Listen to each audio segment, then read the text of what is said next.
Ladies and gentlemen, do you know anyone who has recently left the Christian faith? Maybe it's you. What do you do when you have a loved one that deconstructs or walks away from the faith? I know it's going to sound weird coming from me, but many times the answer is not evidence. So what is the answer?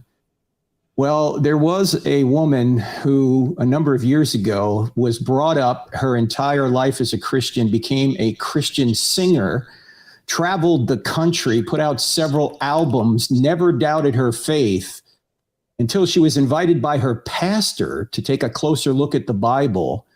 And he began to try and deconstruct her faith and the faith of others in the classroom. She came right up to the edge of leaving Christianity, but then she had enough insight to do a little bit more research, and she came back from that edge, and now she is an inspiration to thousands of people because she gives clear answers where ambiguity reigns. And if you know anything about ambiguity, it can breed anxiety. With so much noise on the internet right now, Christians are starting to feel anxious. Is my faith wrong? Have I believed something my whole life and it's not really true?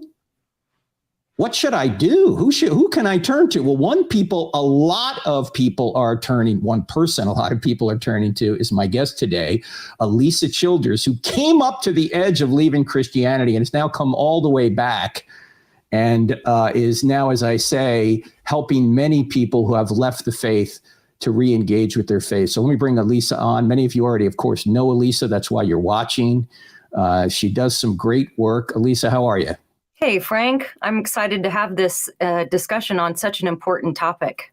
It is. Now, you and I were just together a few weeks ago. You and the great 𝗬𝗧𝗜𝗠𝗘𝗦𝗧𝗦, two great ladies, decided you were going to make a difference for Christianity in America. And you decided to create a conference. Tell a little bit of people about that conference and what you try and do there. I'm along for the ride on this conference. I'm one of the three speakers, but tell everyone this vision you had and why you wanted to do it. Well, we're calling it the UNSHAKEN conference because we were noticing that a lot of people, especially people who go to churches where it's non-denominational, so there's not really like strong positions on certain maybe ethical issues or social and cultural issues, that we started to notice a lot of Christians were very confused about some of these things. We noticed that other Christians maybe felt overwhelmed by the word apologetics and by the idea that, you know, if you go to a conference like that, it's going to be way over your head and it's going to be all these intellectual arguments. And so we wanted to create a conference that would bypass that idea. Like, we're not teaching these high level intellectual things, but we're actually going to be just helping you to live your Christian faith out in this increasingly chaotic culture and helping just the average Christian understand why things have gotten so different in the past few years and chaotic and difficult for Christians to really live out their biblical values in this culture. And so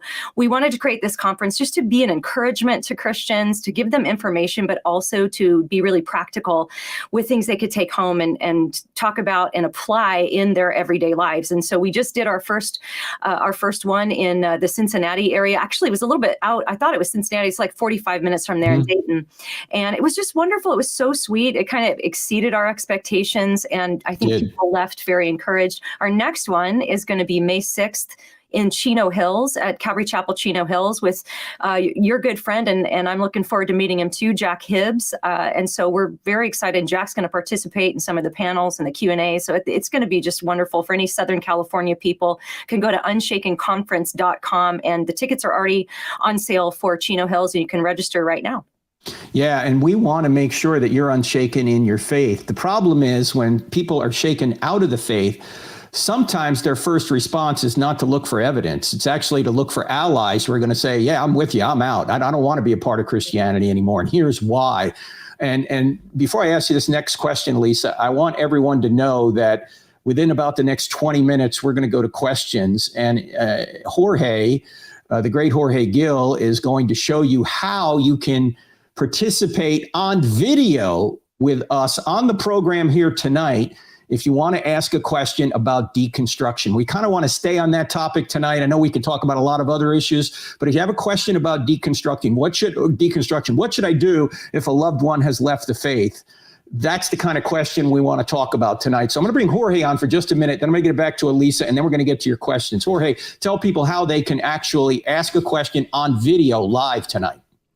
Hey, Frank, it's pretty simple. If you guys are seeing the screen, you can see crossexamine.org/guest. And that is this form that you're about to see here on the screen. And what you need to do is fill it out, right? First, he asks you, that you must be willing to come into the show. If you're not willing, then, don't waste your time and hours, right? So you say, yeah, I understand. Go to the next one, and then it's going to ask you for your name, your email address, because we need to get in touch with you right away if your question is picked. So make sure that you're checking your inbox and make sure that you put your correct email address, and you check your spam folder as well. We want to know if you're a Christian, an atheist, agnostic, of other. We're going to take any questions, but if we have people who are not believers, that's even more reason to bring you in. And a summary of your question, I don't want you to give me an essay about what you're going to ask. Just give us a summary of your question, and then you can expand on that question when we bring you in. Now, the other thing is, if you're in a computer like this, make sure that you have light in front of your face and not behind it, because if not, it's going to look like you're in an interrogation room in a documentary. And then the second thing is, make sure that you have headphones if possible, because that minimizes the echo. And number 3, make sure that you have something like this to put your phone on if you're joining with the phone, because we don't want Frank or Alisa to get vertigo when you come in and you're shaking the camera. So those are the instructions. It's super simple. All you have to do is go to crossexamine.org/guest. Make sure that you fill out this form, and if your question is picked, you will get an email with instructions. So check periodically, and then a link in order to join this. And Frank, back to you.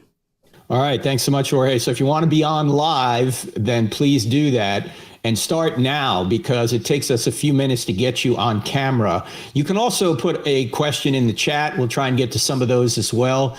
But Alisa, you've written a couple of great books. One is called Another Gospel. The newest one is called Live Your Truth and Other Lies. And you go through so many of the reasons, it seems, why many people today are deconstructing, walking away from the faith. What would you say are the top 2 or 3 reasons that you see people are walking away from the Christian faith, Alisa? Well, one thing that I think Christians need to understand about the phenomenon of deconstruction is that people are defining it in a lot of different ways. And we can talk about that maybe after this question. But if we're talking about somebody who's basically walking away from the faith, very often people who deconstruct are leaving the evangelical Christianity that they grew up with. So that's largely what this phenomenon is #ex-evangelicals. We've seen that hashtag. And so it's not always a reaction against, say, the evangelical beliefs of the atonement or original sin, which often it can be, but it's a lot of times, I'd say maybe the number one reason you see people deconstruct online is a reaction to the conservative political views of a lot of Christians, and maybe what they perceived to be the marriage of politics and the gospel. And I'm certainly not saying, that that's true or false in different scenarios. That can certainly happen at certain times. But the conservative support for Donald Trump, for example, is cited as one of the number one reasons that they left the faith or left evangelicalism. So I'd say that's a really big one. Another really big one is morality. It's basically sexuality. They've really seeking to find a way to reconcile either having faith or their Christian faith with an affirmation of LGBTQ+. And so that's another reason that they leave the evangelical church, is because they perceive the beliefs on moral things like sexuality and marriage of evangelicals to be something that's really kind of toxic and traumatic to people. So I would say if you want a top 2, it's probably those 2. So if you were to ask such a person, if Christianity were true, would you become a Christian? Would the answer probably be no, Alisa? Because it doesn't appear from what you just said there, if those are the 2 reasons, political engagement and LGBTQ or sexual moral issues, It doesn't appear that they're leaving the faith because suddenly they say, well, I don't think God exists anymore, or the resurrection didn't occur, or something like that. In other words, it doesn't appear they're leaving the faith because of a reason that would defeat Christianity. So would they, if you were to ask them if Christianity were true, would you come back? Would you become a Christian? Do you think they would say no in most cases? Well, I think that question would just be really outside of the scope of what they really even care about. So it would almost be an irrelevant question because, and this is something that Christians really need to understand about the phenomenon of deconstruction, is that in all of my research, what I have discovered is that it's really not a quest for truth. In fact, truth is often seen as one of those kind of clobber things you pull out to try to beat somebody over the head with this word truth. You know, you're so worried about truth and reason. That is so true, Alisa. That is so true. Exactly. And so what I really do think that this deconstruction that we're seeing is a very postmodern type of thing. So if you go even back to the postmodern philosophers of the 60s, we see this rejection of absolute truth. And so what people need to understand is that when people are deconstructing, they're not really asking questions like, are my theological beliefs correct? Is what I believe about God or about spirituality, does that correspond with reality? Those really aren't the questions they're asking. What it typically is a rejection of the idea that objective truth in the area of religion and morality could even be known by anyone. So if you don't think those things can be known, if you don't even think that question is, Christianity true? If you don't even think that question can be answered, then you're going to be assessing your beliefs based on your own internal moral compass. Really, it's a very self-oriented evaluation, not of which theological beliefs you believe are true or false, but which ones you believe in your self-oriented way are either traumatic or toxic, oppressive or liberating, healthy or harmful. These are the types of words that you hear in the deconstruction conversation. And I would just say that we should reject toxic beliefs. We should reject harmful and oppressive beliefs. But I don't think you can know what's actually harmful and oppressive and toxic unless you have truth at the center. You have to know it's true first in order to know what's toxic or harmful. I mean, if you have a scenario in which somebody's laying on a table and somebody else is cutting them open with a knife, truth makes the difference as to whether that's a good thing or a bad thing, a helpful thing or a harmful thing. If you have a killer with a knife who's stabbing somebody, that's harmful, that's toxic. But if it's a surgeon with a scalpel who's operating on the patient in a life-saving surgery, well, that's going to be a helpful and good thing to be doing. So truth really makes the difference, but that's the tough thing in the deconstruction conversation, is that's not really in view for most people. They'll use the word. It's interesting because you'll see deconstruction people say, I'm pursuing truth. But when they say truth, they don't mean capital T truth. They mean truth like my truth, my reality. You can't live your truth because it doesn't exist, right? That's right. But that is the language you'll hear. That is what's going on. It used to be that people would ask, is Christianity true? Now they're asking, is Christianity good? In fact, I think what you just said there, Alisa, we could say that maybe today people look at religion or religious beliefs as more functional rather than true. In other words, either this belief system, I don't care whether it's true or not. In fact, a lot of people say, you can't even prove whether or not Christianity is true or any other world religion's true. Just does it work for you? In other words, it's functional.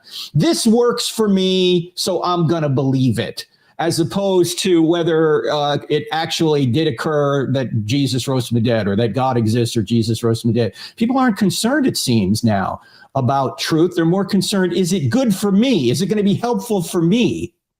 Yes. And I think, if you think about the way other religions work, that is generally what people think when they think about religion. It's like, let me find what works for me. Let me try these steps or the Buddhist Eightfold Path or something that's pragmatic, that gives you peace in your life and makes you feel good.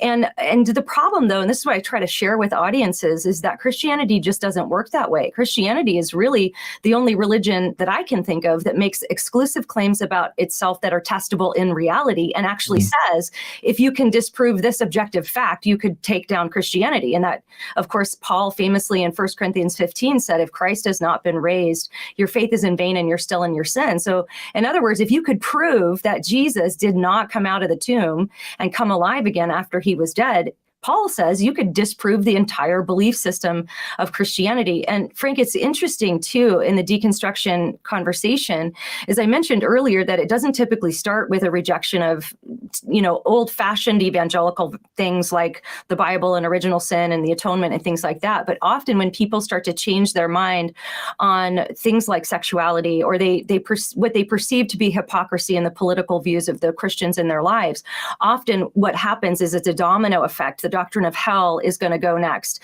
What they believe about the Bible is going to go next. Original sin is out the door. In deconstruction circles online, in TikTok and Instagram, original sin is viewed as an abusive doctrine. So this, again, is not a quest for, are my theological beliefs correct, but rather, what do I think is helpful for me or harmful to me? Ladies and gentlemen, if you want to ask Alisa a question, just go to crossexamine.org/guest. You can see at the bottom of the screen here, and fill out the very short little form there, and we'll try and get you on camera live tonight. We're going to do that here shortly. It takes a little while to do, so you got to kind of have to do it in advance. We'll also take some questions from the chat. What should I do when a loved one deconstructs, when a loved one leaves the faith? We've sort of established here that in our experience anyway, many of the people who are leaving the faith are not leaving because evidentiary, or if there are evidentiary reasons to leave.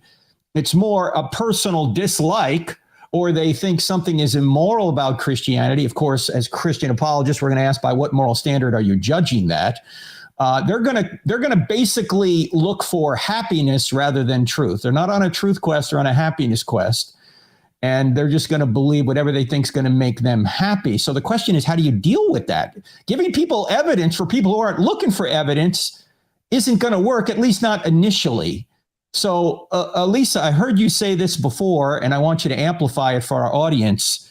When someone has just left the faith, if they're part of a deconstruction mindset that thinks that evangelical believers are toxic and dangerous, there's an approach you're going to take that's not evidence. What approach are you going to take?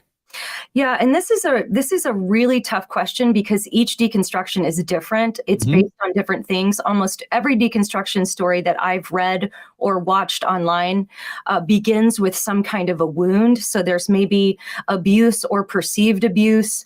There's, like I said, witnessing what they perceive to be hypocrisy or real hypocrisy. So it can be very tough to discern why the person is in deconstruction or why that's happening.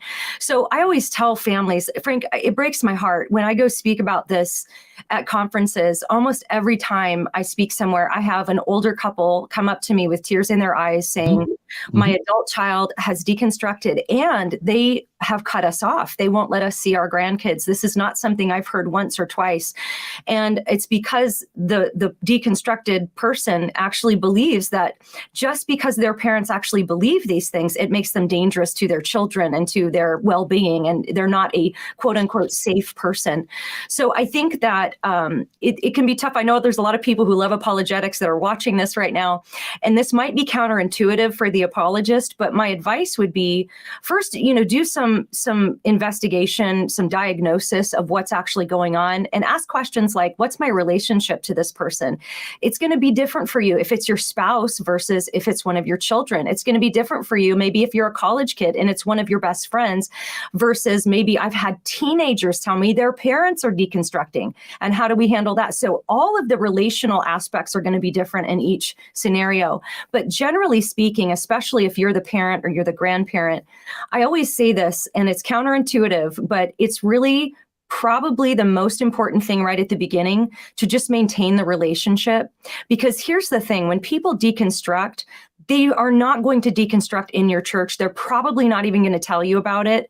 They're not going to deconstruct openly. It's probably way down the road before you even find out about it. They've likely found a deconstruction community online that is affirming them and valuing them and telling them that everything they're saying is kind of affirmed, and narratives are perpetuated. I think there's very much a social contagion aspect to it. So it's very likely that they've already decided that you're an unsafe person person and even a toxic person. So my advice is it's probably very fragile. You might just have a very fragile window of opportunity to just stay in their life. And in that time, in that space, if there's openness in the relationship, seek to understand, hear their story, maybe ask things like, well, what was the thing that's made you start to change your mind? And really resist the urge to argue, and even resist the urge. And I'm going to say something that's heresy in apologetics right now, Frank.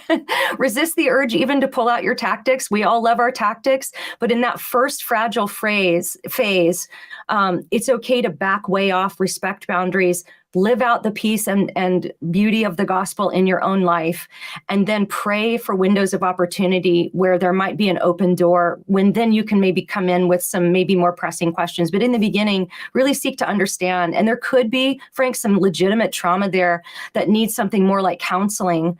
And at that moment, it's like, that's not the time to try to correct theology, but just minister to the person and whatever they are going through, and pray. When we started Cross-Examine 15 years ago, we said that 75% of young people were leaving the faith once they left the home. But that's actually changed now. The reason I held up my phone earlier is because people are leaving the faith a lot earlier. They're not actually in the faith. They don't actually know much about Christianity, but they can find a community. You can find a community that believes anything right on your phone.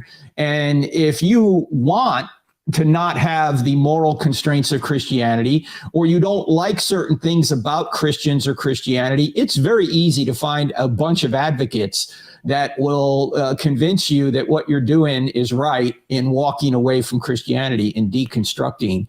So it's with so much information at your fingertips right now, it's very easy to find people that will agree with anything you want to do. But let's go to some questions if we can, Alisa. And Jorge, let me know when you have somebody on video. Yes, Frank, I actually want to let everybody know on the other side to make sure that you go to crossexamine.org/guest and fill out that.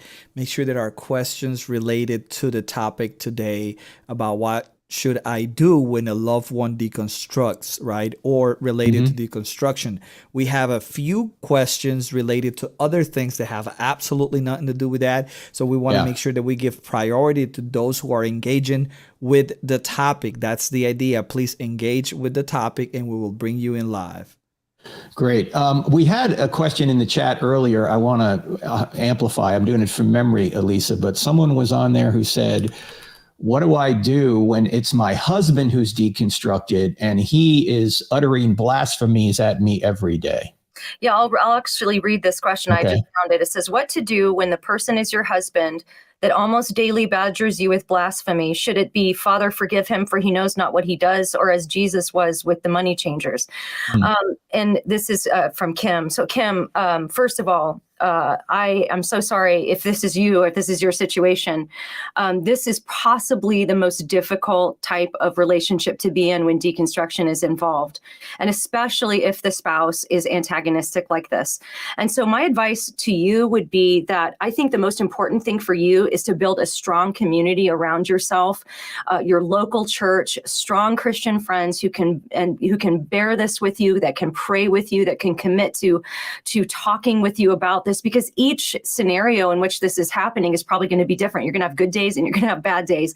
And each situation, each time it happens, there might be a different response that will protect you and also, speak truth into what's happening. And so I think I'm hesitant to give very specific advice because that's such a volatile situation, but I would really urge you to make sure your local pastors and some strong Christian people are around you that know what's going on and that can advise you and counsel you and pray for you. Yeah, that's wise advice, Alisa. It's very, very difficult, I think, in that situation. And the question that she seemed to be asking there, that she said there seems to be two extremes, right? There's someone, the one extreme is forgive him, he doesn't know what he does. To the other, knock this off. I'm coming in with a whip and jacking you up, right? I mean, it might be that at some point she needs to do that if she's, being disrespected, right? And then on the other hand, there may be other times where she's just in prayer and doesn't say a word. I guess you have to judge the situation to see when that's going to happen. I don't think she should be a doormat, though, and continually take disrespect for her view. If he was a former Christian and now he's claiming that Christianity isn't right or false or bad or something, I would still ask him, hey, if you think Christianity's bad, why are you treating me in such a poor way? I mean, you seem to have gone from a belief system that at least says to love your neighbor to now someone who appears to be disrespecting not just your neighbor, but your wife. Why are you doing that to me? You know, I don't know. I don't know if that's the wrong approach, but it sure seems to me that needs to be said at some point. Yeah, that's good. Caleb asks a question, says this, Alisa: my wife's family members are going to church where a known pastor recently became gay affirming, and they're starting to question things. How do I get them back to orthodox Christian values? Yeah, I mean, this is very, very common right now. A lot of churches are flipping their view on this. And I think that this is, again, you know, I mentioned tactics before. This is a perfect situation to get Greg Koukl's book, Tactics, and learn about the right questions you can ask. Because when you're in a conversation that could potentially be tense, or it could be something that could be volatile, it's so wise to ask clarifying questions like, what do you mean by that? If these conversations are open and your friends or your wife's family members are willing to have these conversations with you, just asking clarifying questions like, what do you mean by that? And then how did you come to that conclusion is a very important question to ask, to help somebody to really, it kind of presses on them to really articulate and think through why their views on something are changing. And I think that the thing that might be, I know your goal is to get them back to orthodox Christian values. So that implies to me that they have, you know, slipped on that a little bit. But I think that just having those conversations, this is something that's going to happen in relationship. It's not going to happen over a coffee date. It's going to be long-term. Get tactics, learn to ask the right questions, and pray that they will see the light and that they will see the truth on this. But I mean, sadly, there are great resources on this topic. But sadly, there's a lot of like the opposite apologetic on these topics. There are entire movements that are having conferences about how to convince conservative Christians to change their views on sexuality. So we all need to brush up on what the Bible says about those things so that we can articulate those things with grace and with clarity, I think. And, you know, what Greg does say in his book, Tactics, and everyone should get that book, in addition to Live Your Truth and Other Lies by Alisa Childers, he says, when someone makes a claim, it is not your job to refute the claim. It's their job to support the claim. And what I think people don't understand about deconstruction, when they're deconstructing from their Christian faith, whether they know it or not, they're actually reconstructing another faith. That's right. The question is, what evidence do you have for that faith now? Let's just say it's the LGBTQ issue that, okay, Christians ought to affirm LGBTQ behavior. Everyone ought to affirm it. Okay, that's your position. Now give me some evidence as to why you think that's the case. Why do you think that is a good value? By what moral standard are you saying that? Now notice we're not saying that LGBTQ people ought not be treated with respect. We're not saying that. We're talking about the behavior itself. You're saying you ought to affirm that behavior. Okay, that everyone ought to agree with it. Why? By what moral standard? You're saying people have certain rights. By what moral standard? Now, again, this, you might not say this with somebody who has just deconstructed. As Alisa said earlier, that person may consider you toxic and not talk to you. But the question that just came from Caleb was, how do I get my friends back to orthodox Christian values because they're beginning to doubt Christianity? So what you want to say is, well, this pastor has now suddenly chucked 2,000 years worth of Christian teaching, and now he says the opposite is true. Well, why? Why do you think that's right? Ask him for some evidence. And they're reconstructing another view. The question is, does that view have any evidence for it? Okay, Alisa, from your YouTube channel, actually, this is from your Facebook page. Sasha asks, What is the best way to explain the deconstruction of family members to my children? How can I maintain a relationship with my deconstructed or deconstructing family members while protecting my young children? Mm. Well, like you, Sasha, you know, many of us are in very similar situations. And I think it's so important for Christian parents to just be really open, first of all, with our kids about what's going on. Your kids should know what the word deconstruction is, what it means, how it's manifesting on social media, what the people are saying. I think that's so important to not just teach our kids the right things to believe, you know, what's true about reality and why we raise them in these particular Christian values, but we also need to introduce them to some bad arguments. My kids, we talk about progressive Christianity, we talk about deconstruction, and I think it's so important, Christian parents, to model that with a lot of grace, to model it with genuine sympathy for what people have been through, to show our kids that we genuinely love people that are confused and that are going through these things.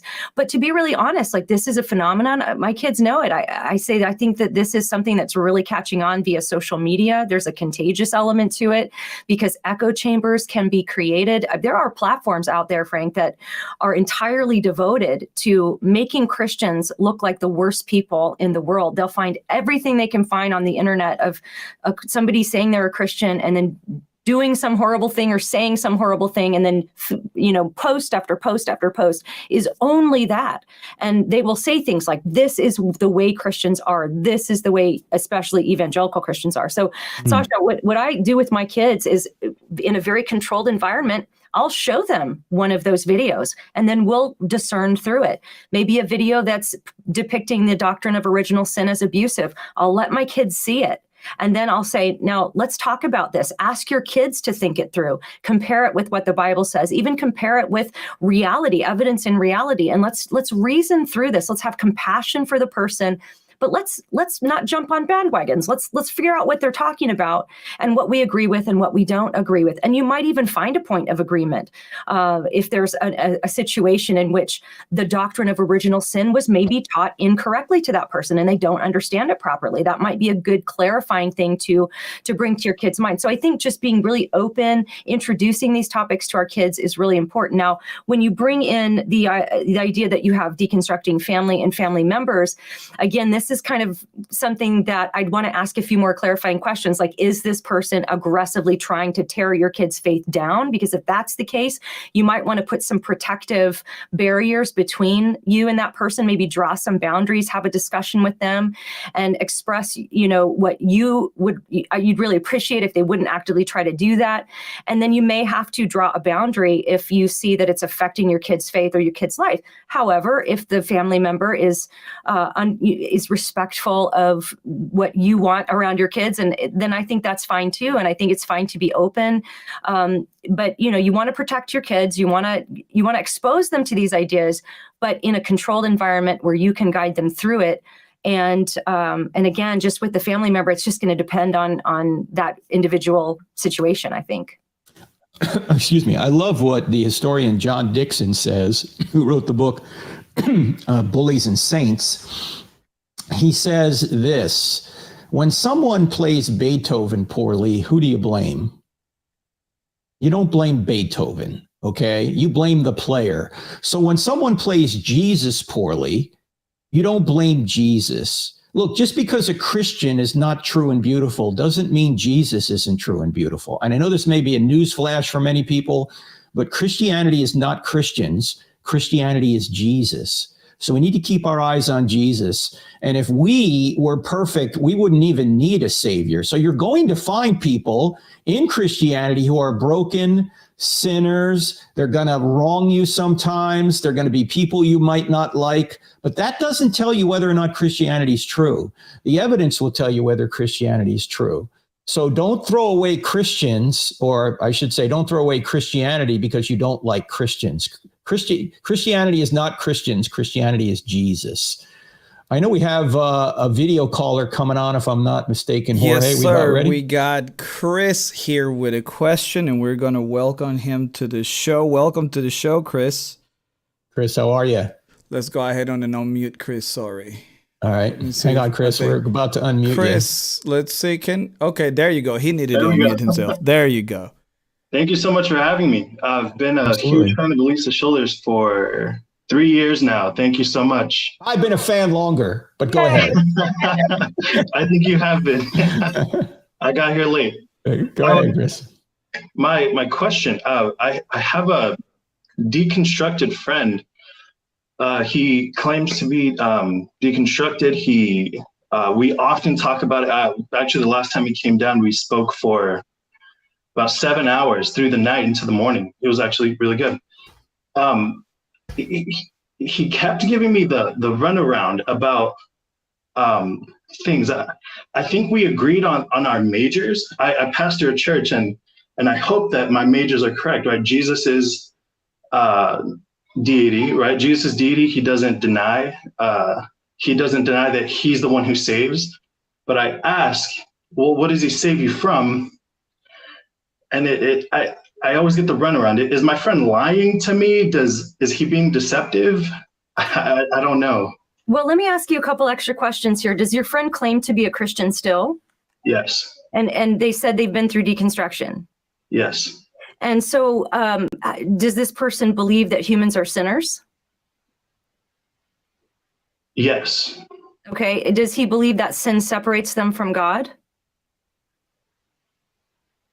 I'm not sure, actually. It's a good question to ask, because sometimes this, I don't know, like I said, each deconstruction is different. And one thing I probably should have mentioned earlier is that many people use the word deconstruction to mean very different things. So if somebody came to me and said, hey, I deconstructed, I'm still a Christian, then my first question would be, well, what does that mean, deconstruction? When you say you deconstructed, how are you using that word? Because somebody might just mean, oh, well, I changed my mind on my eschatology. I studied the Bible and I realized that the eschatology of the church I grew up in, I think, is not biblical. So I went from such and such mill to such and such mill, or something like that. It could even be something that simple, but typically what I find is that it's much more postmodern than that. So let me ask you this: does your friend express any changes of mind on moral issues like sexuality or abortion, something like that? Yes. We didn't hit on abortion. In those 7-hour conversations, I tried to hold the bigger stuff till later. And so I wanted to hit on abortion. I wanted to hit on other things. Maybe racism was a big topic we were discussing. And so I was trying to... Sexuality a topic at all? Sexuality? Has he changed his mind on sexuality?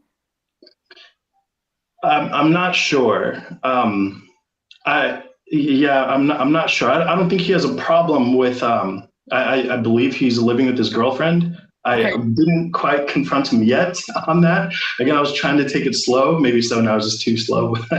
Yeah, no, this is good. So if it were me, here's what I would do. I would if your friend's open to talking, which is great, sounds like he is, if you talk for 7 hours through the night, that's wonderful. I would start asking just very basic gospel questions, walk through just basic theology of, like I said, are humans sinners? Does sin separate humans from God? And if that's the case, how does that get fixed? And, I would move to atonement, ask him if he believes Jesus died on the cross for his sins in a substitutionary sense. In other words, to provide reconciliation to God, who your sin separated you from. Ask about the physical resurrection of Jesus. Ask about Jesus' second coming and about, heaven and hell. I'm going to take a guess here and say that if your friend is living with his girlfriend, there's a really good chance he has a moral reason to want to change his theology, which is very often what we find in this movement. So, if you just want to get right down to it, down to brass tacks, you might just ask, hey, I noticed you're living with your girlfriend. Do you think that the Bible is okay with that? Do you believe that God approves of that? And what's your, biblical case for that? And that you might get to the heart of the matter more quickly that way, I would guess. I would think so. And you brought up hell. I know that was pretty much the bulk of our conversation. Okay. Me asking what hell is, and I know you mentioned substitutionary atonement. That's kind of where I fall under, right? It's not as if hell is some imaginary place. It's essentially God's wrath.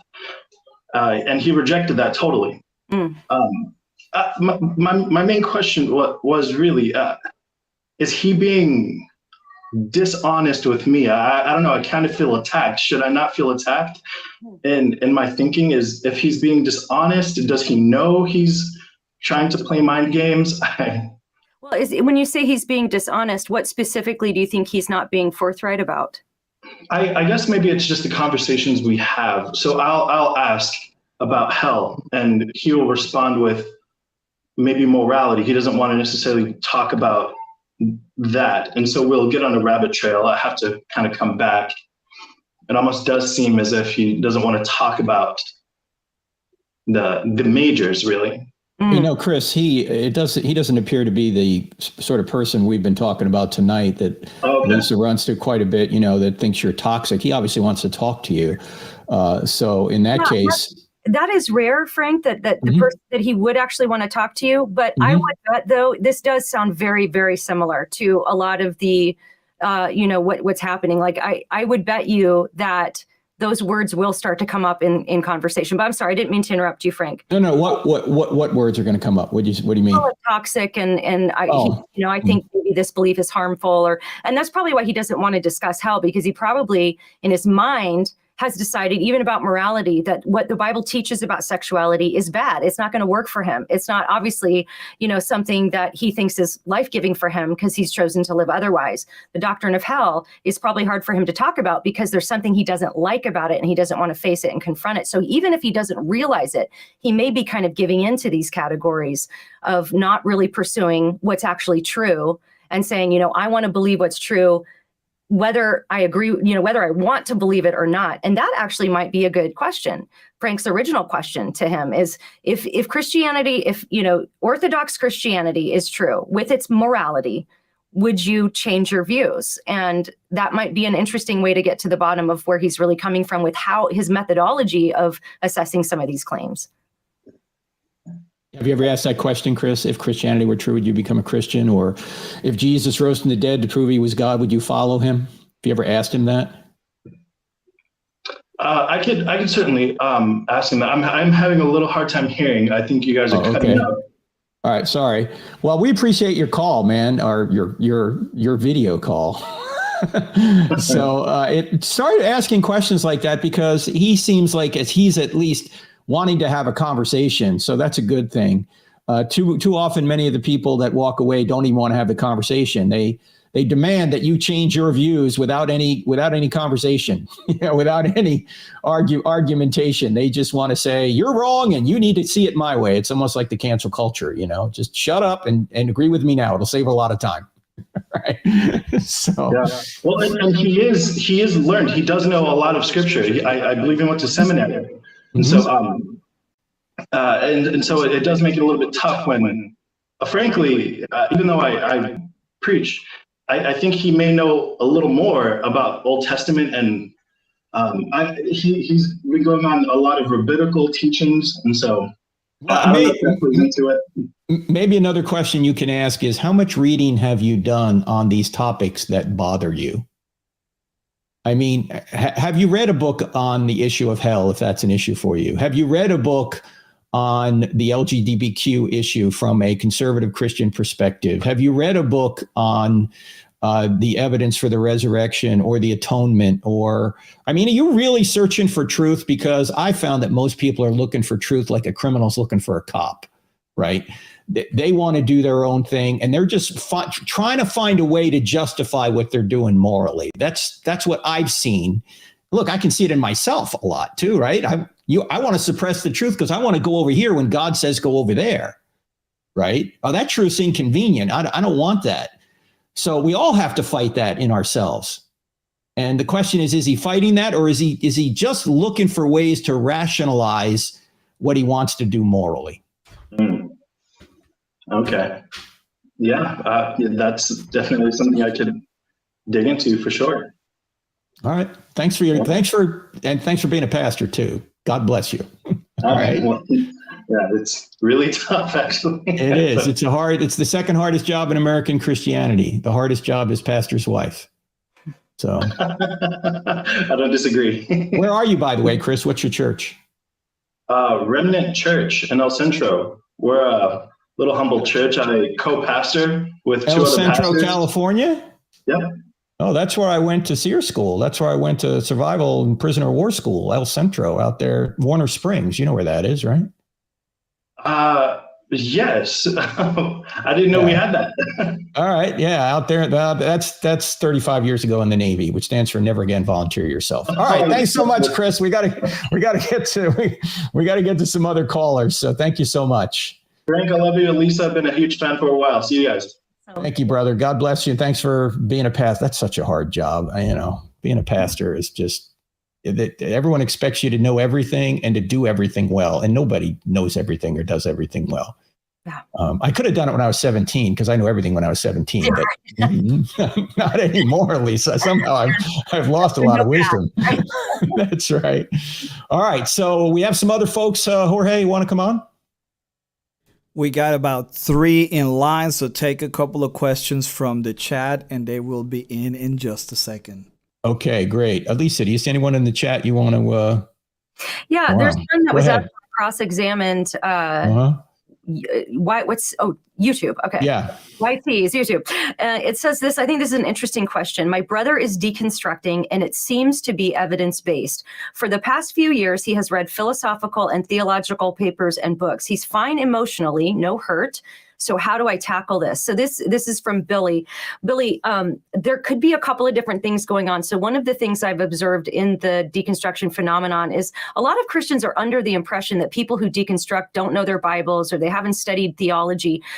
It's certainly that can be the case sometimes, but very often it's people who, they'll go to a liberal seminary and the arguments they learn kind of twist them up in knots intellectually. So it could be that some of that is going on, and maybe it is an intellectual problem for him. And in that case, I might recommend asking if he's engaged with the work of somebody like a William Lane Craig, or if he's engaged with, some of the scholarship that's available. There's some really, really, really great scholarship out there that is coming from a biblical worldview, and just maybe see if he's engaged with some of that to get the other perspective. The other thing that could be going on, if there's no wound there's been no abuse, it's not like there's an emotional problem, there could be a moral problem. So one thing I might ask is, kind of as we advised our last caller, is there a moral issue that he has already kind of changed his mind on, and then he's trying to make the intellectual bits fit with that? Or is there a moral problem he has with Christian values where he's wanting Christianity to not be true, so he's looking for intellectual reasons? That can happen, where someone is seeking intellectual justification for the unbelief that they've already been fostering and has grown in their heart. So it could be, a couple of different things going on. So again, I would just ask a lot of questions, seek to understand. Don't be afraid. If you don't know the answer to something, that's okay. Just engage the conversation, and don't be afraid to say, wow, I've never really thought about that before. I'm going to need some time with that. Take a couple weeks, read up on the topic yourself that is maybe the issue that was brought up, and come back around and have another conversation about it. It's okay to not know everything. You don't have to be a scholar. Just be curious and be willing to learn, and go on a journey with somebody if they're willing to go on it with you. Alisa, someone from your Facebook page asked this: what advice do you have talking to somebody who is going down the path of deconstruction without calling it that? They don't even realize they are deconstructing. And Brian says, specifically talking to counselors who support deconstruction, and my relative is starting to dismiss portions of scripture to support the live your truth mentality. Comments like scripture has been twisted by the church, or that's the spiritual abuse, if you believe that. Anyway, basically the bottom line is the church is starting to support the Live Your Truth. I have a book that people should get. Maybe you could do that. You get that book. Yeah, that's right. So what do you do there?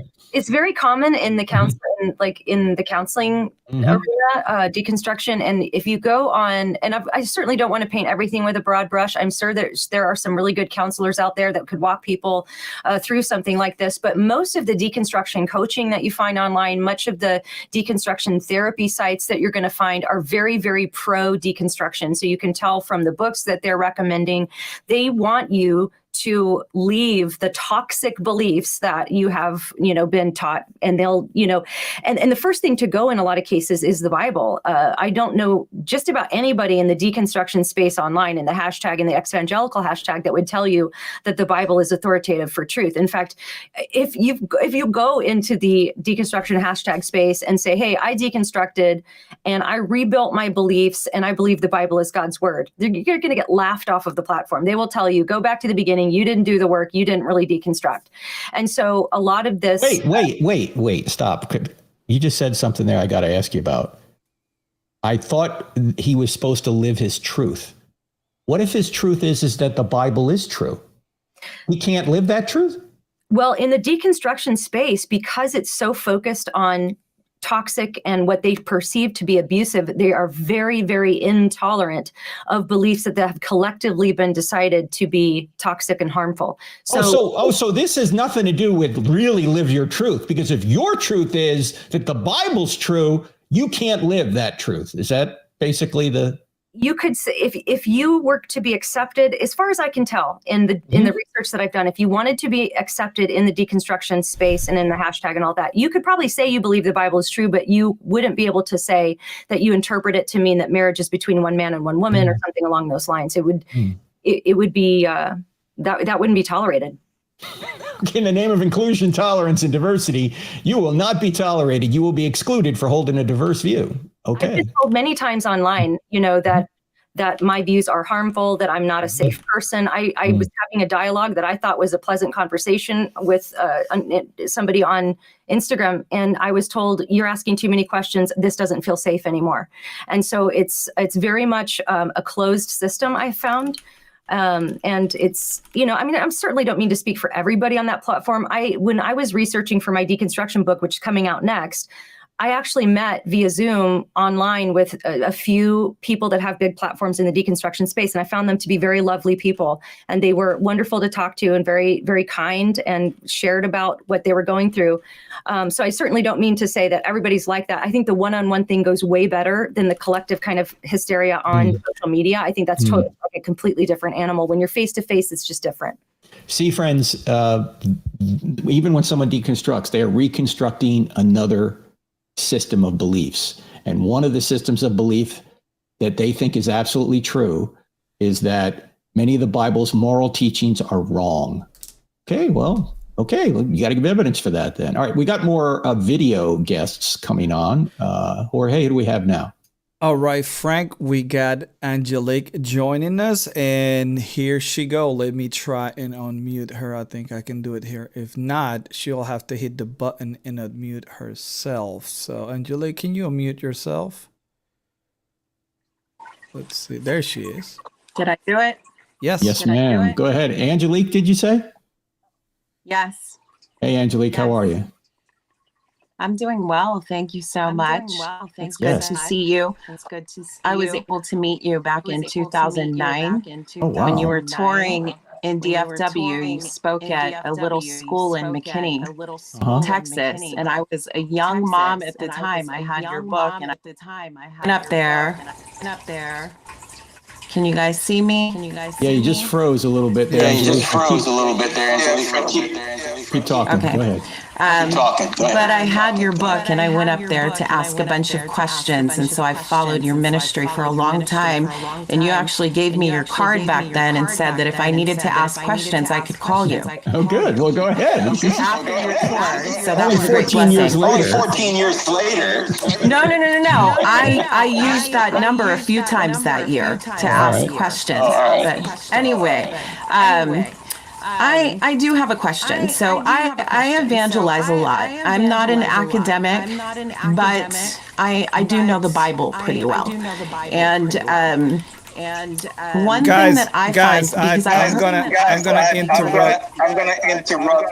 I hear a crazy echo, and the whole audience is telling me that it is echo everywhere. I don't know if you have some headphones, Angelique. I don't have headphones. Let me see if I can fix you here on my end, because this will not work. Why don't we do this, Jorge? Why don't we do this, Jorge? Move somebody else in. We'll try and fix Angelique. Just stay in the chat, Angelique, and I'll try to bring you back in. No problem. All right. No problem.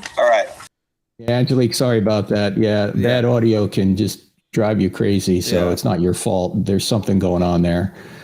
This is a technology that we're working with to try and bring people on live. You notice that nobody ever does this because it's hard. And one of the things that I suggest is people have headphones, because it creates headphones. This loop back. It's just hard to deal with if we don't have the proper system. But we're gonna bring another guest. You guys take. Does the person have headphones? Yeah, I think they do. All right, so, good. And it's not only headphones, but also a good internet connection. So let's see if she can get closer to the router. I'm talking to her right now. Go ahead and then tackle a couple of questions. Oh, okay. All right. Hang on. We're going to get back to anyone want to be on video? Look at the bottom of your screen, crossexamine.org/guest, with our guest, Alisa Childers, who knows so much about deconstruction and, of course, apologetics as well. I have a question here from the Cross Examine YouTube channel.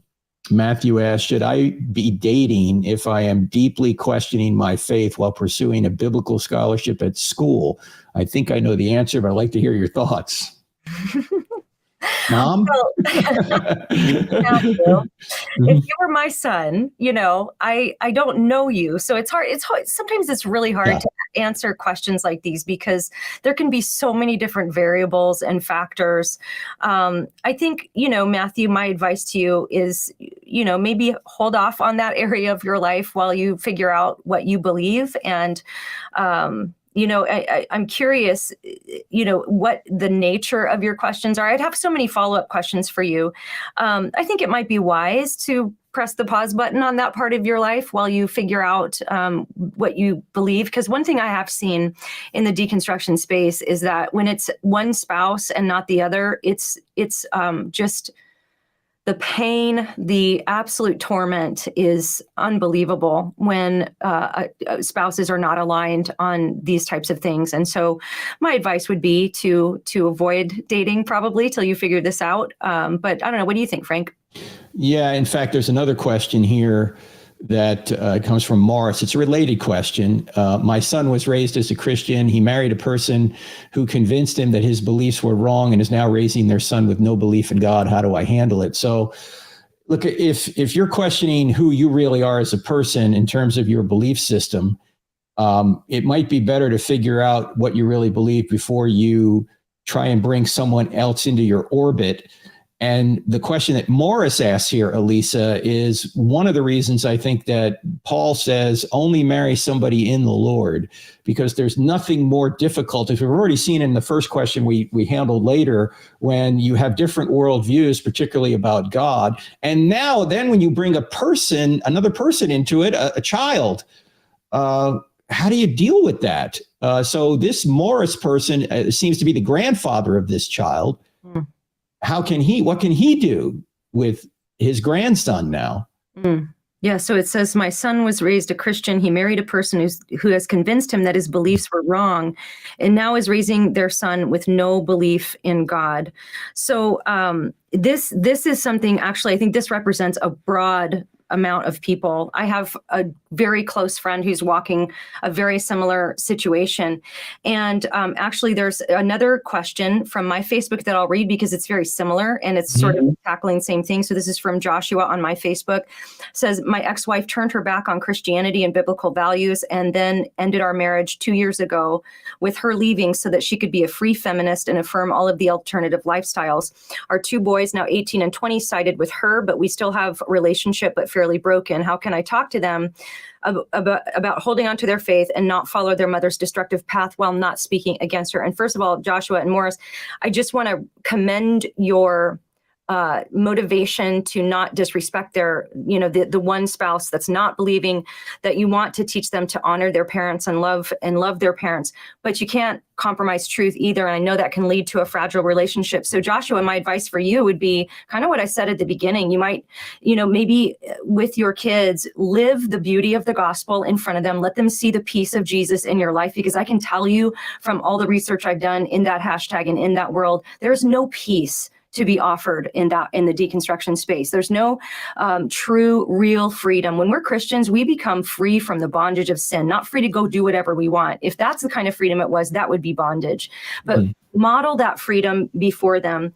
And with the kids, I would not hesitate to, Joshua, your kids are a little older, so you might be more in that category of fragile window of opportunity to stay in their life.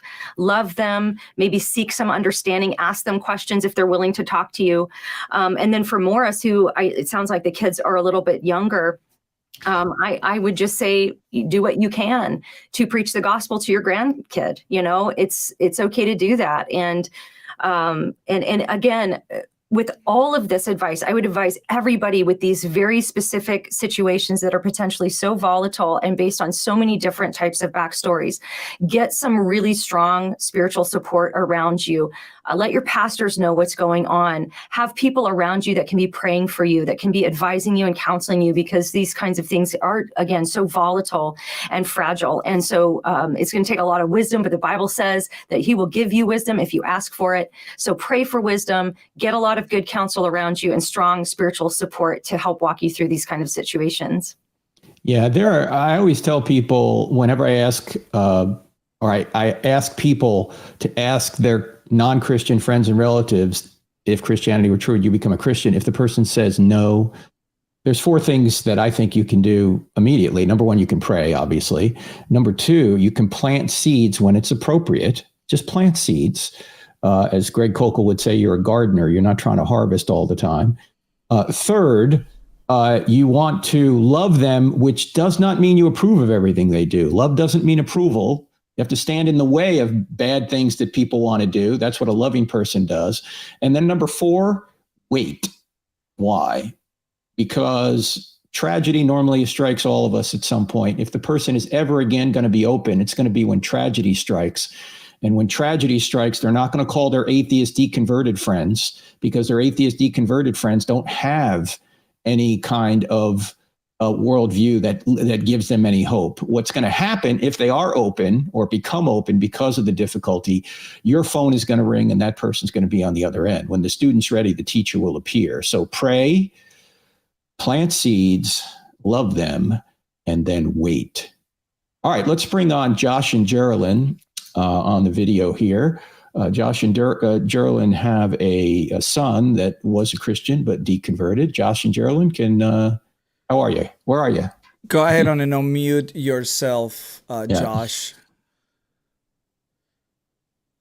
Oh, you still can. Okay. Can you hear us, Josh? Or we cannot hear you. Yeah, you might have to, you want to mute your video stream because there's a delay. Yeah, but we can, okay. Let's see what he's using. I don't know if he activated the audio in the beginning. It doesn't seem like his audio is coming through, but we had it just now. He's coming through an iPad. All right. And I don't know why his audio is not coming through. We hear Alisa. We hear. Try to refresh that button, man. Let's try to refresh the button. Let's see. Right, now he's switched the camera. Okay. No. All right. Can you refresh the browser?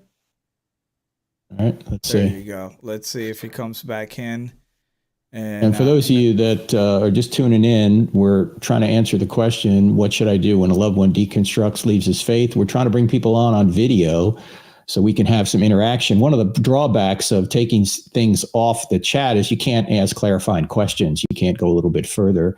We're here with Alisa Childers, so let's see if Josh, unmute yourself now to see if we can hear you. Okay, let's see. How about now? Yeah, we got it, Josh. Come on live now. And where are you, by the way? Oklahoma City. Oklahoma City. My son and daughter-in-law live in Enid, just north of you. Yep. In the Air Force. But go ahead. Your question for Alisa? Well, I was hoping my wife would be on here too, but our son, whom we're asking questions about, just wandered into the room. Okay. All right. So, the way you describe deconstruction, Alisa, you're describing our son exactly. A heart issue, and then he spent a lot of time alone deciding that things were not right, and then came to us and then questioned the Bible, and the dominoes have fallen, just like you've said. But he continues to come to us with questions, and we've been trying to maintain the relationship. But what he talks to us about, when he brings us questions, he tries to tell us what we believe and accuses us of being hyper legalistic and accuses us of Christianity being only a series of check boxes for us. Mm-hmm. And this is the opposite of what we taught him growing up. I even went so far as to go to some of our old pastors and teachers and ask, did something happen behind the scenes that we didn't know about? Mm. And it seems like he's been brainwashed, almost like we need to extract him from a cult. Do we just maintain the relationship, or do I get more active, because he is still coming to us with stuff? How old is he? 23. And this, just for a little more context, this deconstruction happened about 3 or 4 months after he got married, and his wife is just distraught. Wow. Yeah, because I was going to say, if he was underage and still living in your home, I would do something radical, like remove all social media, phone, and all that. Obviously, you can't do that at 23, probably. So I think you're absolutely right there. And I want to be very careful the way I word this, because I've said it before and I'll say it again. Every deconstruction is different. That's one of the hallmarks of deconstruction, is how different they can be. But I've seen this phenomenon over and over. What you're describing to me, I hear all the time. There can be two people grow up even in the same church, but even in the same home, and have two completely different ideas of what happened in the churches and what they were taught and what they caught from the teachings. And I have this in my life where there are people, we grew up in the same, not so much in the same home, but in the same church. And you'll hear the way they describe what they were taught. I'm thinking, when did they ever say that? Like, what? So I truly do believe that brainwashing is not an exaggerated word to use in certain cases. I certainly am not going to try to brush everybody with that. But especially when you have the social contagion aspect of it, with the online communities that are continually perpetuating a narrative that is just not true of most Christians that I know.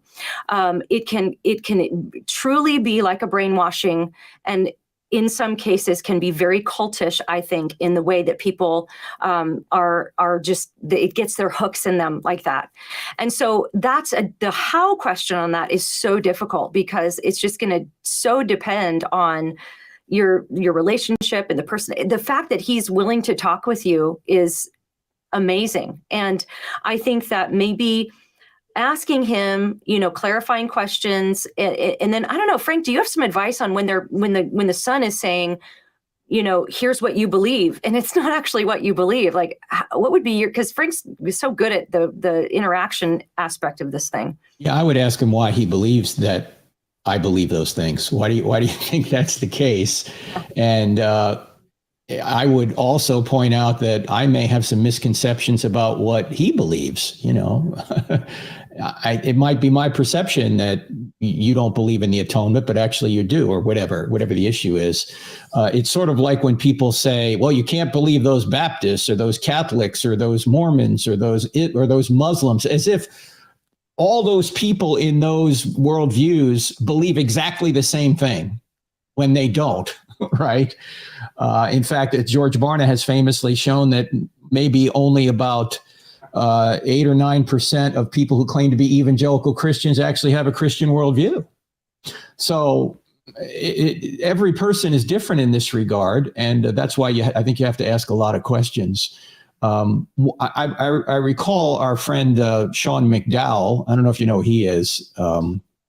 Josh, same name. His father, Josh, of course, a great apologist. I came to faith by reading his books. Well, Sean one day came to Josh and said, "Dad, I don't know if I believe what you believe." And of course, many parents might freak out, but Josh said, "That's great, son, because you can't have my faith. I can't have your faith. You're going to have to come to your own conclusions. But will you promise me one thing?" Sean said, "Well, of course, Dad." He said, "Investigate the evidence and follow the evidence where it leads. Not where you want it to go, but follow it where it leads. If you do that, you're going to wind up a Christian." And now Sean's a PhD and a Christian.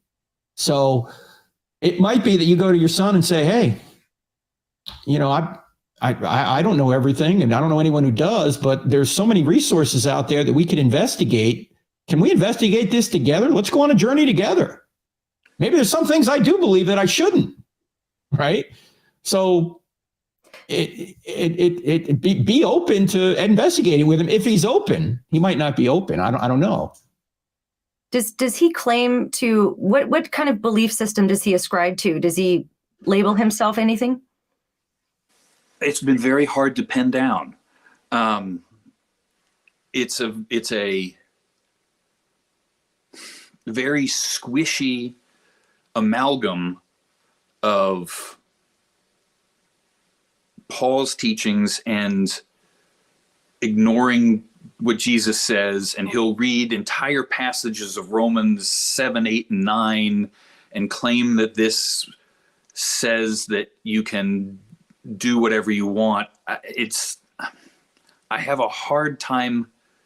Well, go back to Romans 6, because he says exactly the opposite in Romans 6. That's my problem, is that he's twisting those words, and it feels like he's being fed a script on how to twist these words to mean what it's the opposite of what it means. He's being fed a script. You do need to know that. He is absolutely being fed a script. There are videos and there are videos I watch on TikTok that have millions of views, and these aren't even famous people. These are just people repeating the script. So I think you're right. I think you're on to what's actually going on. And that's half the battle, is the diagnosis. It sounds like you've done a really good job with the diagnosis. One approach you might take, and I'm just thinking about this if it were my child, is I might just say, okay, if he's willing to talk to you, that is so amazing. I mean, you are just 10 steps ahead. That is so great.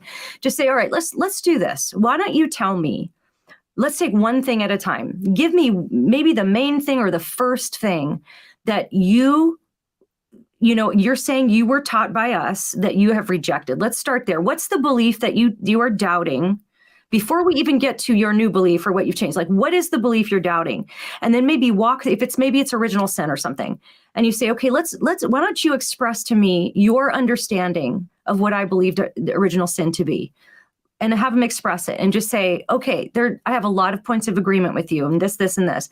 But here's where I just, if you'll let me speak for myself, this is not what I actually don't believe that, whatever that might be. And just kind of maybe take it apart little by little. And then maybe you can get to his new belief. But it sounds like it's just such a mishmash of him misconstruing what you believe and then rejecting that, but he's not really letting you say what you really believe, or he's not believing you.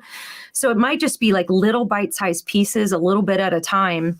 But yeah, I mean, it's a tough situation, but I do hope you're not alone. There are so many people that are in your position, and I meet them regularly. And I just want you to know you're not alone. And I truly believe that we're going to see a lot of these deconstructed people come to true faith in Christ. And I mean, that would be a great revival, wouldn't it? To see all of these people that have walked away from all this stuff, where they hear the real gospel and maybe understand it for the first time and respond in repentance. And I mean, God is capable of that. And so that's my prayer. And God knows the end from the beginning, and this isn't the end. And you're not alone. I mean, there's just so many people in the same position. One of the things he tells me when we talk about this is that I'll say it sounds like you're coming at this from a very relativistic point of view, and he says, no, it's not relativistic. It's what's the word I'm looking for? Relativism is a part of what worldview? Postmodern? Yes. He says, no, it's not relativistic. It's postmodern. Same thing. He says, no, I don't believe everybody has their own truth, but everybody has their own story, and everybody comes at it with their own biases and narratives. And is that a bias? Well, yeah, and that's Okay, that's the circular conversation.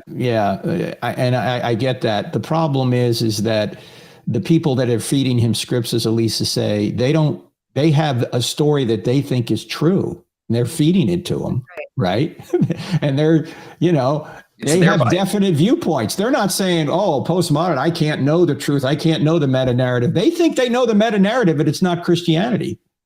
Okay. Yeah. So it's a self-defeating position. I don't understand why people buy into this stuff, because it's self-defeating, but they don't care. Yeah, it's self-defeating. So I think that what you might do in that case is say, okay, I agree with you. We all have biases. Here's what I think my biases are. And then tell them what you think yours are. I know that I have a bias toward Christianity. This is me, Alisa, talking. I want Christianity to be true. I think it's beautiful. I think the gospel is beautiful. I think who Jesus was is beautiful. I have a bias that I want it to be true. I'll acknowledge that. What do you think your biases are? And let him tell you what he thinks his are. And then maybe say, okay, would you be willing for us to acknowledge that we both have biases, but let's try as best we can to put them aside. And I'll try, even though my bias is toward Christianity, I think it's beautiful, I want it to be true. Let me try to put that aside and, to the best of my ability, investigate what's actually true in reality and believe what's true, whether I want it to be true or not, with the acknowledgement of my bias. Would you be willing to do the same thing? And that might be a fruitful door to walk through, if possible. But you do hear this a lot, that a lot of, now not everybody in deconstruction thinks they're postmodern, but many will say this is where, postmodernism is a correction. In fact, that's when the whole decolonization conversation comes in, because decolonization doesn't mean just getting rid of unbiblical cultural aspects of your Christianity. Decolonization means getting rid of doctrines like original sin and the doctrine of hell, because those were just invented by the church to control people with fear. You got to decolonize that. And so it's very, very postmodern. It is very relativistic, whether they realize it or not. And that's where this whole oppressive or liberating, helpful or harmful narrative comes in, because of that decolonization aspect. It's very, very, very postmodern. So maybe just acknowledge, I do have biases. We all do. Let's both acknowledge them, do our best to put them aside, and investigate what is true, or what we can know that's true.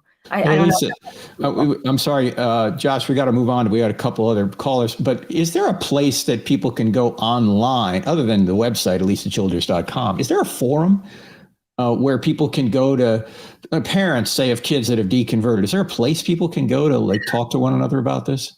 I'm sure there are. I would check out the Center for Biblical Unity. They have several different Facebook groups. I know they have one for different types of parents that are going through things with their kids. I would check that out. I don't personally run anything like that, but there's got to be some good resources like that online. And if not, we need to start one. That's right. Okay. Yeah. Thank you so much, Josh. And thank you. At least at a minimum, remember those 4 things: pray, plant seeds, love them, and wait. But it sounds like your son is somebody that's at least open to talking. So maybe you can go through a book with him, go through Mere Christianity, go through, go through some kind of book that'll deal with the issues that he thinks are problematic. Yeah. All right. Thanks so much. All right. We're going to try again with Angelique. I think we've got her audio fixed. If we can do that, Jorge, bring Angelique on. Yeah, we're trying to bring her in. I don't know. She just disappeared at the moment. Oh, she was there? Yeah, right. She was right here waiting on us. So okay. You guys can pick one All right. from the audience, and then we'll get Angelique, and then we're going to get Josiah in. Okay. Do you have someone from the list there, Alisa, you want to choose a question? Let's see. Okay, this is from Carrie Ann, it looks like, on my Facebook. Mm-hmm. Teenager who doesn't want to offend any friends at school by excluding their beliefs, so accepts all pathways to heaven if heaven exists. In other words, lack of spiritual maturity, so basically wants to believe all ways lead to God and all gods are the same. There's no hell because a good God would never send someone he loves there. So, I mean, Carrie Ann, what we're talking about at this point is someone who hasn't trusted in Jesus for salvation. This is somebody that I don't think I would call this a lack of spiritual maturity. This sounds like someone who hasn't committed their life to Christ yet. It sounds like somebody, this is more of an evangelism type of opportunity where I don't know if this is your child or if this is another teenager you're talking about, but this is when you share the gospel, right? Because this person obviously doesn't understand the gospel or know what it is. So I think it's more in that category than trying to help with spiritual growth. I think this is a gospel issue. All right, very good. Let's see if we can bring Angelique on now. All right, Angelique, go ahead and unmute yourself, and we'll bring you into the show. Still muted. Still muted. Let's see if she can tap the button. We'll try her again. I think we got the audio fixed. Go ahead, Angelique. No. We still cannot hear her. And it looks like we're just having some connection issues with her. Angelique, we will have to let you go because we have a line of people. I'm sorry. Maybe next time on a PC or a laptop will be better. Okay? Yeah, or maybe she could type her thing into the chat, and maybe we could just answer it that way, Angelique, if you don't mind, put it in there. Let's go to Josiah if we can get Josiah on. So let me see if I can get Josiah on right away so we can bring him on without having to pick another question from the audience. And Josiah, can you hear us? Can you hear us, Josiah? Okay, unmute yourself, brother. All right. You got to unmute yourself. This is live. There you go. This is what happens. Yeah, we got you. Go ahead, Josiah. Evening, Frank. Hey, how are you? I'm doing well, and hello, Alicia. Hi. My question is, I have a friend. He's, I believe he was a Christian at one point. And we were talking when I was at work, and he described the Bible as myths, fantasy, etc. He says he's an intellectual Christian. An intellectual. He believes that there's a God, but he has no interest in knowing about him. I asked him if Christianity were true, would he believe? And he said, what's to believe? There's no evidence. And he said he's apathetic, very apathetic, but he's a very friendly young man. He's a former veteran. I mean, he has a lot of wisdom to offer, but how should I deal with that? I know, Frank, that you've mentioned on your podcast that apathetic people are really difficult to deal with. And I'm sure, Alicia, you have dealt with some apathetic people when it comes to deconstruction, because he literally just deconstructed in Christianity in front of me when we were talking. All right, Alisa, how do you deal with apathy? It's a hard one. Yeah, it's hard. When you say he deconstructed Christianity in front of you, do you mean that he is a former Christian who deconstructed, or what do you mean by that? I believe that he used to be a Christian, and like I say, he was a military veteran. So I'm thinking that he saw something, because he said that in his experience, Christians are more concerned about saving one's soul than being concerned about the world around them. And that's what got me in, because most people don't notice that.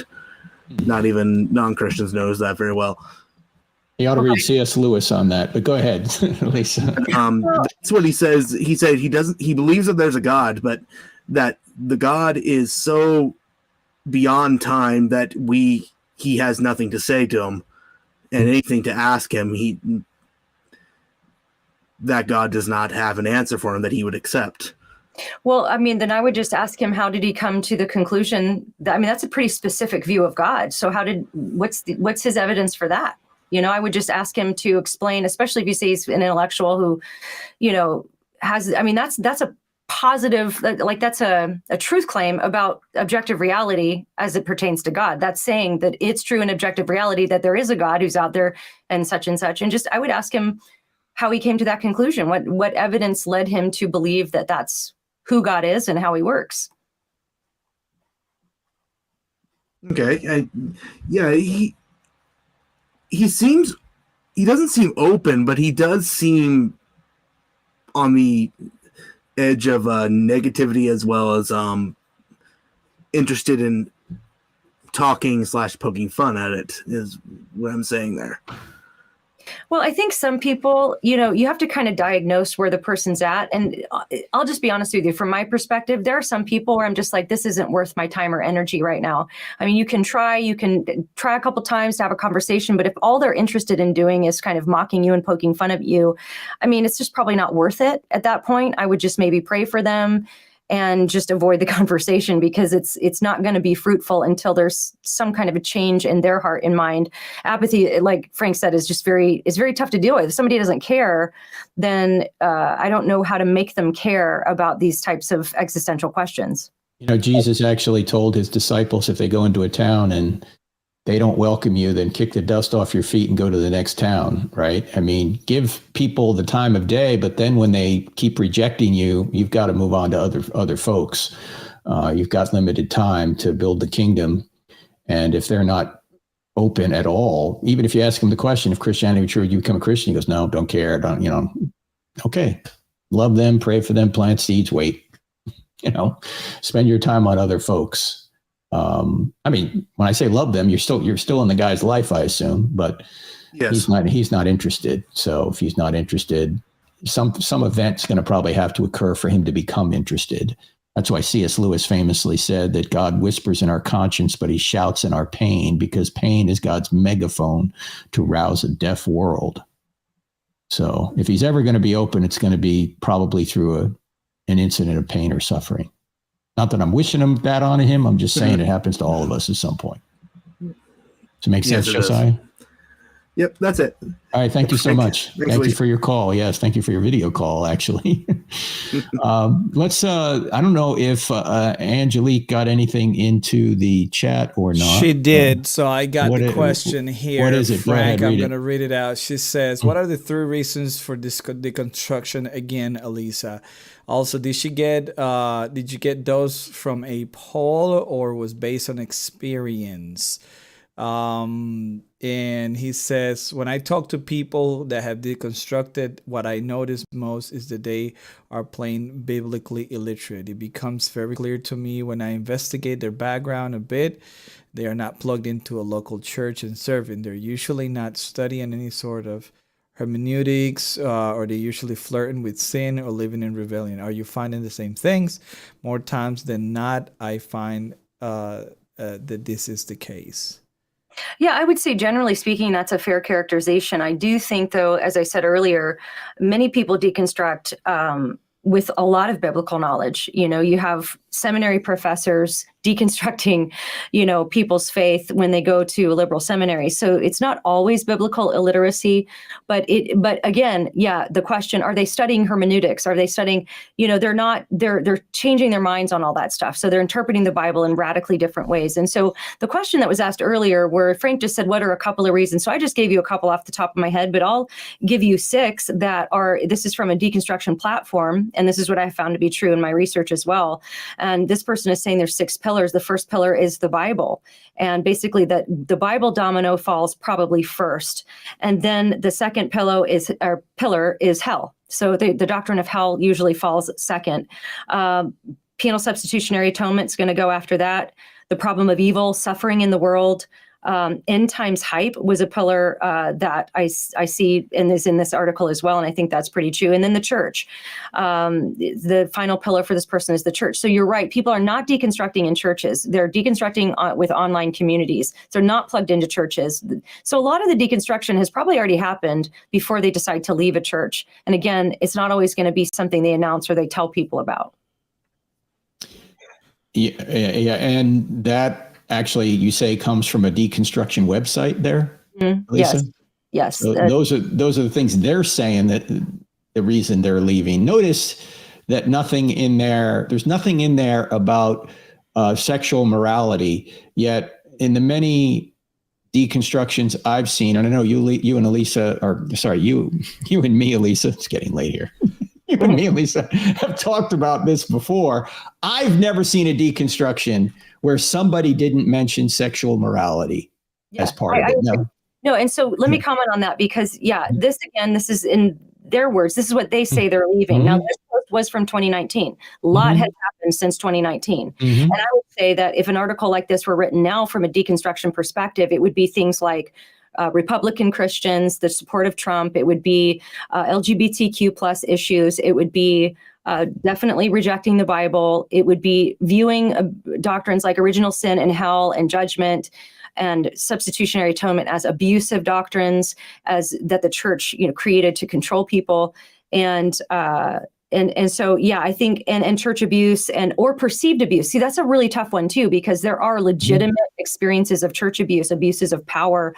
And so that's why this conversation is hard, because you could be talking to somebody who was legitimately abused, like maybe a young girl who was hit on by her youth pastor, and it was just like this horrible thing.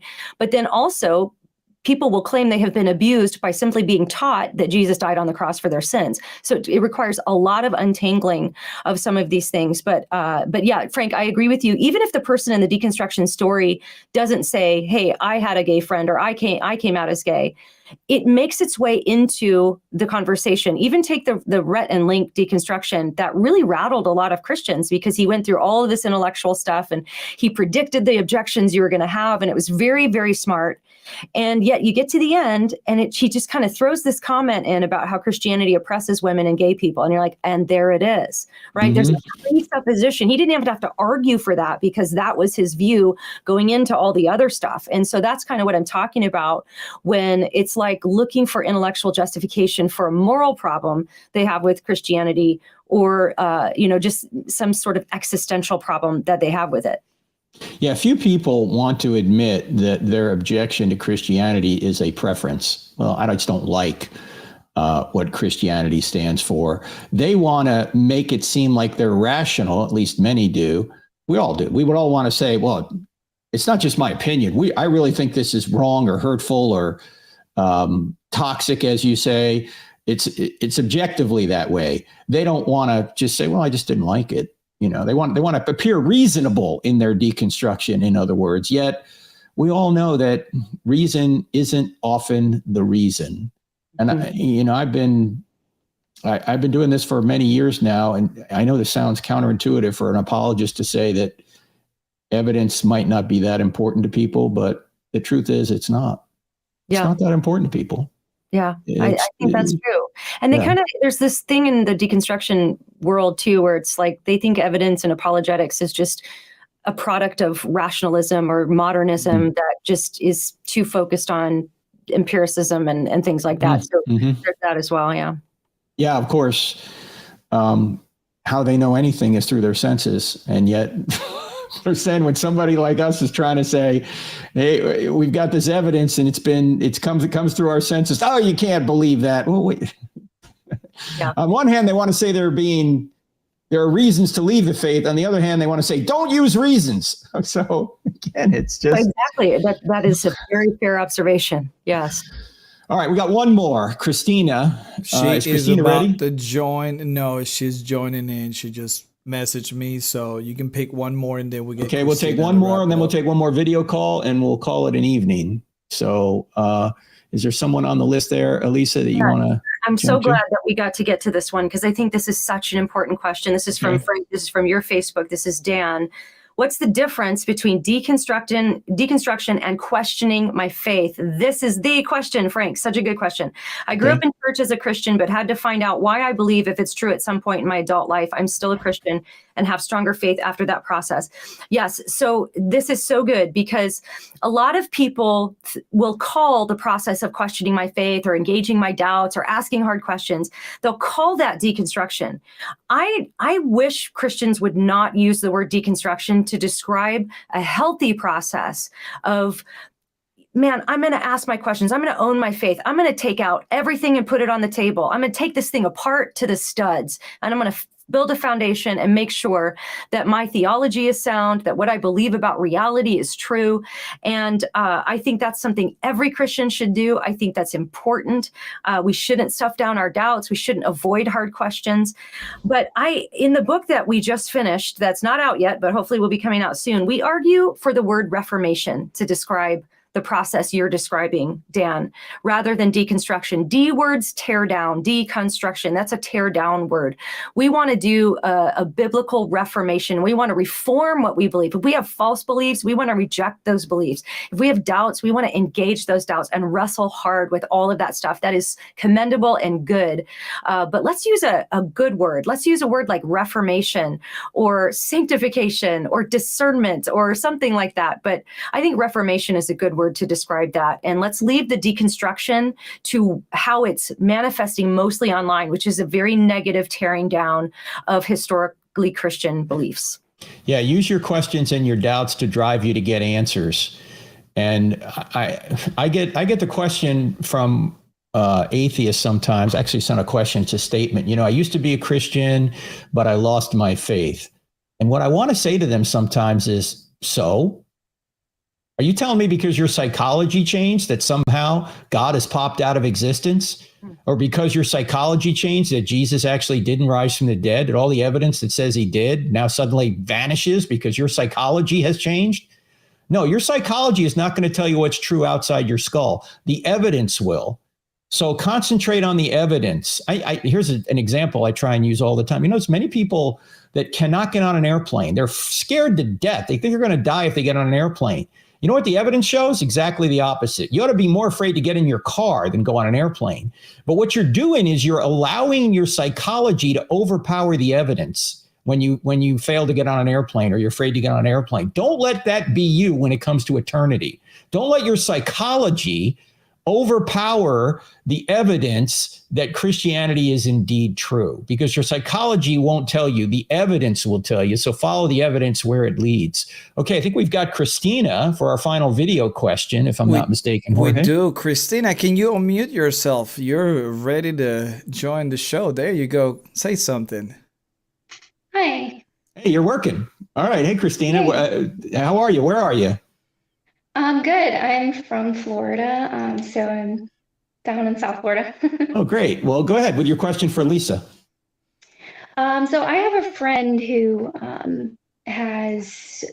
she posts on Facebook that she has been deconstructing her faith, which I didn't originally know that. She just every once in a while will post stuff that's, and she's over in Texas, so I don't really see her a lot. It's just things that I see her post on Facebook. And so she'll post things like, God killed so many people in the Bible, and, just a bunch of stuff. And she at least used to be a Christian or claimed to be a Christian at one point. I've had some conversations with her in comment sections before. And, just trying to piece together exactly what she believes. And I'm just trying to also gauge how much I should engage with her. She has that. I think she just has a lot of beliefs about God in general, not being good, loving, what he claims to be in general. I think what you said about it being like coming from hurt makes sense, but I think either I or somebody else in the post talking about this said something about, I'm so sorry you were hurt, and I think I might have, but her response was, well, it wasn't her, it was just logic that brought her to that conclusion. And she's posted things about, why didn't God just write it in the sky what the truth is? Why is it that, it's written in this old book and we don't know if it's true or not? And, there's all these other belief systems that could fool people and all this sort of thing. Recently, I was asking her a little bit about, I remember one thing I brought up is, what is where does morality come from? Because that's something she does seem to still have a moral compass. I remember her posting about abortion and how there was this particular argument. And she's like, oh, this one almost got me. But she was explaining away how basically abortion is wrong and whatever the argument was, I can't remember, was wrong. So she seems to still have a moral compass. I asked her about, where does morality come from? And she said, it could be anywhere. There's a bunch of other, explanations that could be just as true. So Christina, is your question how to approach her? Is that? Yeah. Okay. How to approach her, how much should I engage with her? If, Okay. if that's Alisa, go ahead. Is this someone you know in real life? Yes. I would really recommend not doing this on social media. Mhm. There's so many psychological factors to social media. Now, I engage on social media once in a while if it's something that I think will benefit a large amount of people to hear that there's an opposing view on something. I might respond to something for clarity for other people. You're not likely to change the mind of the original person who posted. Face-to-face is so much better. So my recommendation to you would be to maybe if you sense that you really want to try and befriend her better and share the gospel with her, and that's something the Lord's leading you to do. What I would recommend you do is invite her out to lunch and just say, would you ever want to just talk about these things? Sometimes I'd just love to learn more about kind of what led you here, and maybe see if she'll meet with you in person. And then when you meet, just start asking questions like, there's a lot of things that you've posted that, I'm just kind of wondering where this is coming from. Like maybe what was the first thing that you started to doubt about Christianity, and would you be open to talking about it? And just see what she says. And then I guarantee you, if you develop that relationship face-to-face, one-on-one, you might start to learn some of the questions behind the questions, if you know what I mean, and maybe discover what maybe some of those wounds are, or some of that confusion might be. And I would just recommend it being just not on social media would probably be the best way to go about it.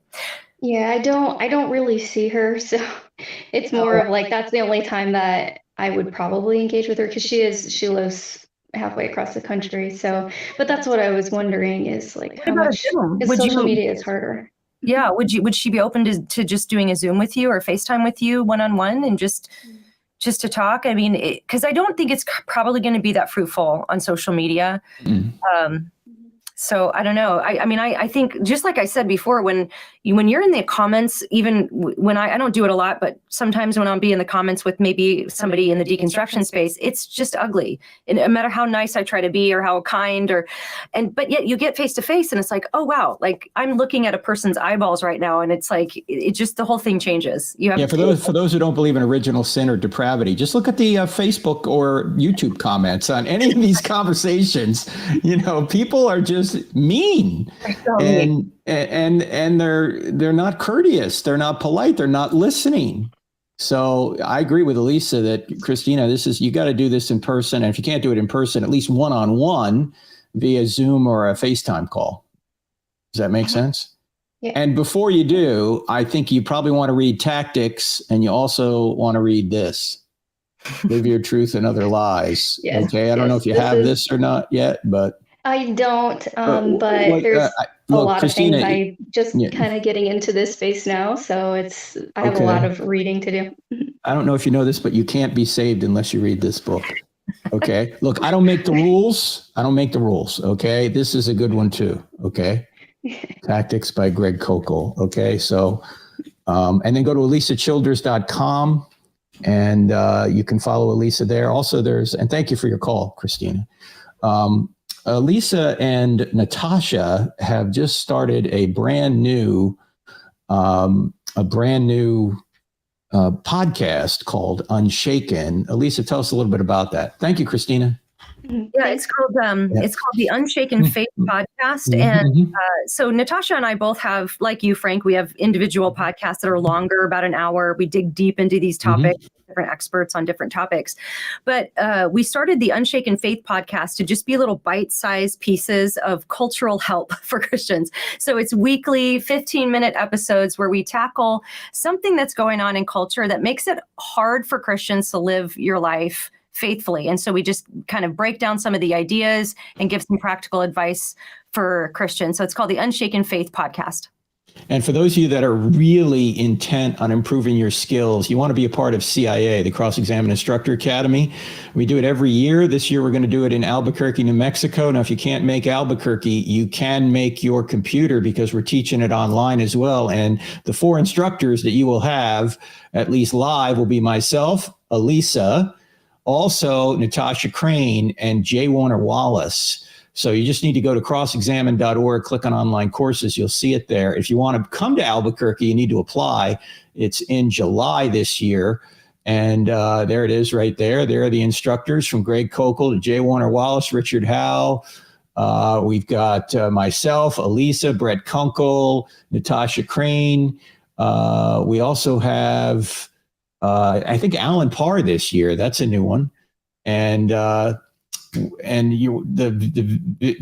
graphic you're just seeing there is of the online course, which included David Wood and several other people. Bobby Conway, as you can see, you got some great instructors that will improve your apologetic and theological and philosophical skills. So check all that out. Alisa, any other closing thoughts on deconstruction you can leave with our audience? I think I would just say, let's be praying for each other. It's very difficult, especially when you have close family that's going through this. And I just want everyone to know that, I love that people care about this topic and are engaging with it and are doing their best to understand it. And we're rushing as best we can to get our deconstruction book out, to give you a good resource to help you understand what's happening with your loved ones. So. All right, friends, check all those resources out, from the books to the websites to the podcasts. It'll give you a lifeline so you can deal in the best way possible with the folks that you love who are walking away. So thanks for being here, and we'll see you here next time. Also, check out the I Don't Have Enough Faith to Be an Atheist podcast. See you next time. God bless.